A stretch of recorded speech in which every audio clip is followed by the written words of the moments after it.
ಎಲ್ಲ ಯೂಟ್ಯೂಬರ್ಸ್ ನೋಡಬೇಕು, ಯಾಕಂದರೆ ಯೂಟ್ಯೂಬ್ ಕಡೆ ನಿಂತರ ಒಂದು ಇಮೇಲ್ ಬಂದಿದೆ ಎಲ್ಲರಿಗೆ. ಯೂಟ್ಯೂಬ್ ಕಡೆ ನನಗೂ ಬಂದಿದೆ, ನಾನು ತೋರಿಸ್ತೀನಿ. ಅದ್ರಾಗ ಏನು ಅನ್ನೋದು ವಿಷಯ ಹೇಳ್ತೀನಿ ನಿಮ್ಗೆ. ಓಪನ್ ಮಾಡ್ತೀನಿ ನಾನು ಇವಾಗ.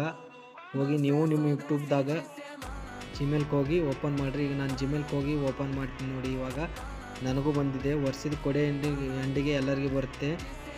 ಇಲ್ಲಿ ನೋಡಿ, ಈ ಥರ ಒಂದು ಇಮೇಲ್ ಬಂದಿದೆ ನೋಡಿ. Team of service community guidelines ಅಂತ ಬಂದದ, ಪ್ರೈವೇಟ್ ಪಾಲಿಸಿ ಅಂತೇಳಿ. ಇದ್ರಾಗ ಏನಿರುತ್ತೆ ನೋಡೋಣ.